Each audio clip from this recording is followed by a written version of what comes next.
जो CEO finance strategy और business development और साथ साथ सीएफओ भी हैं इमामी लिमिटेड के। Bansali sir, welcome on the show. कल रात में जब नंबर्स, शाम को जब नंबर्स देख रहा था, देख के अच्छा लग रहे थे नंबर्स, क्योंकि हम लोग नंबर स्क्रीन्स पर आएंगे आप लोगों के। हम लोग बात कर रहे थे डिमांड एनवायरनमेंट चैलेंजिंग है, कंज्यूमर सेंटिमेंट्स बिगड़े हुए हैं। उस लिहाज से इमामी का परफॉर्मेंस डिसेंट था, बढ़िया था। वॉल्यूम्स में 6% का डोमेस्टिक वॉल्यूम्स में उछाल, डोमेस्टिक सेल्स बढ़िया। आपके केस में कंज्यूमर सेंटिमेंट, डिमांड एनवायरनमेंट किस तरह से पैन आउट हो रही है? क्योंकि बटा हुआ था अब तक जो मैनेजमेंट से बातचीत हो रही थी कि अर्बन गड़बड़ा रहा है, रूरल फिर भी थोड़ा बहुत बेहतर कर रहा है। आप कैसे देख रहे हो डिमांड सिनारियो को? और इमामी के केस में अर्बन और रूरल का अगर मिक्स अंदाजन क्या बैठता है बंसाली सर? सही है। अर्बन और रूरल इज डूइंग गुड और अर्बन में थोड़ा स्ट्रेस है अभी भी। लेकिन ओवरऑल हमारे देखें तो स्किन केयर प्रोडक्ट्स ने अच्छा किया है, हेल्थ केयर प्रोडक्ट्स ने भी अच्छा किया है।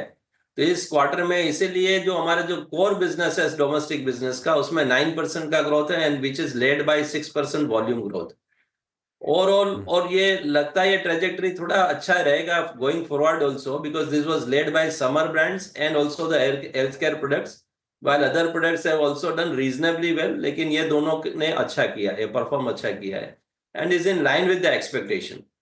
और आप अगर हमारा पुराना भी देखें तो वी वर ऑल्सो टॉकिंग कि हमारा we will be nearer to kind of double digit kind of a growth. So our core business has done, but within this हमारे जो थोड़े जो दूसरे बिजनेस है, जो इंटरनेशनल बिजनेस है, उसमें इस क्वार्टर में थोड़ा सा डिप है। बट डिस्पाइट दिस ओवरऑल हमारा 5% का revenue growth and also EBITDA growth also has been decent, and keep, as you rightly said, keeping the challenges in mind, environment overall, it's a good show by us. Good show. उसको बाजार reward भी कर रहा है। बाजार में volatility होगी, लेकिन इमामी सुबह से अच्छे मूव्स दिखाता हुआ आपको नजर। ये तो खैर 3 महीने का, डायरेक्टर साहब आज का दिखाइएगा तो मजबूती नजर आएगी। रिलीज कहती है कि डिलेड ऑनसेट ऑफ विंटर, ठंड आने में थोड़ा समय लगा, इसीलिए आपका वो सीजनल पोर्टफोलियो कैटेगरीज थोड़ी सी इंपैक्ट हुई। अच्छा, वहां पे Q3 की शुरुआत में डिले हुआ होगा, पर Q4 में उसका रब ऑफ आएगा क्या? क्योंकि अभी दिल्ली फोन करो तो बोलते हैं अब ठंड उतनी पड़ नहीं रही है, इस बार ठंड में मजा नहीं आया है। तो मतलब वो पोर्टफोलियो लाग ही करेगा क्या इस बार, या ठंड पड़ रही है? मैं गलत एस्टिमेट लेके बैठा हूं। So it is a sword.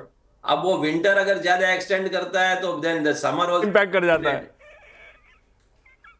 Summer delay हो जाता है फिर तो then there are summer products which has to come, तो वहां डिले हो जाता है।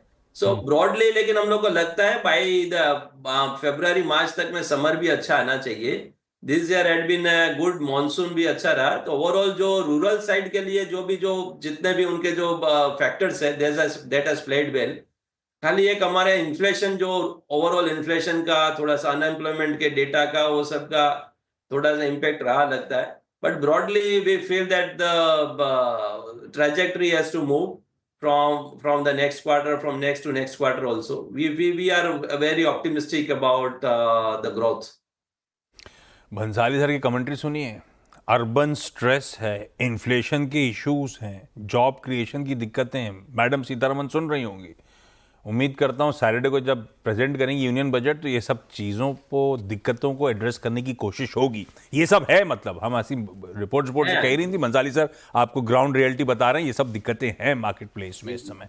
अच्छा, इसीलिए ग्राउंड रियलिटी के बीच में भी we have to sustain, so that's the point. Well sir, margin 70 basis, as a CFO तो अच्छा लग रहा होगा आपको। मार्जिन 70 बेसिस पॉइंट्स बढ़े, ग्रॉस मार्जिन 150 बेसिस पॉइंट्स का इंप्रूवमेंट है। कहां से मदद मिली ये ग्रॉस मार्जिन्स में 150 बेसिस पॉइंट्स का एक्सपेंशन? ये क्या कच्चे माल की लागत रिड्यूस हो रही थी, या फिर ये पोर्टफोलियो मिक्स इंप्रूव हो रहा है आप लोग का? हो क्या है इसमें मिक्स के भी मिक्स का इम्पैक्ट है, और हमारा जुडिशियस परचेजेस से फर्क पड़ता है। And also there has been some price increase, जो प्राइस इंक्रीज हुआ लेकिन कॉस्ट उतना इंक्रीज नहीं हुआ, because we have done a very judicious purchases, मतलब long term contracts, then taking the right calls at the right time. So all things has proved well. We have done a very detailed cost optimization program, and that has done well. So overall gross margins वहां से बढ़े। We have invested behind the brands also. तो brand advertisement promotions आपने देखा होगा, अच्छा बढ़त हुआ है। But despite this, EBITDA margin has also improved. So our EBITDA margins in excess of 30%. are probably one of the highest in the industry. नहीं, good show. आपकी कमेंट्री के बाद स्टॉक भी अब 3.25 3.5% मजबूती के साथ ट्रेड कर रहा है। जाते जाते एक आखिरी सवाल, वो फेयर एंड हैंडसम को रीब्रांड करके स्मार्ट एंड हैंडसम बना दिया आप लोगों ने, ऐसा क्यों किया? तो दिस इज इन ये is in line with overall हम लोग ने अपना जो एक study वर्ड किया को गिराना branding चाहते का। थे आप? हाँ, तो लगता है because see it is not only about fairness, it is also about making people inclusive थोड़ा सा confident. हो जाता है। Yeah. So it is about I the agree. positioning and also some rebranding and relaunching. We expect, and also we have done it along with Karthik Aryan as a brand ambassador. हाँ, So वो उनको क्यों चुना? क्योंकि वो smart and handsome है। हाँ, आप जैसे ही हैं। Bansali sir, thank you so much जुड़ने के लिए। Thank you. नंबर्स अच्छे थे, कॉन्ग्रेचुलेशन उसके My लिए। pleasure. Thank you. सवाल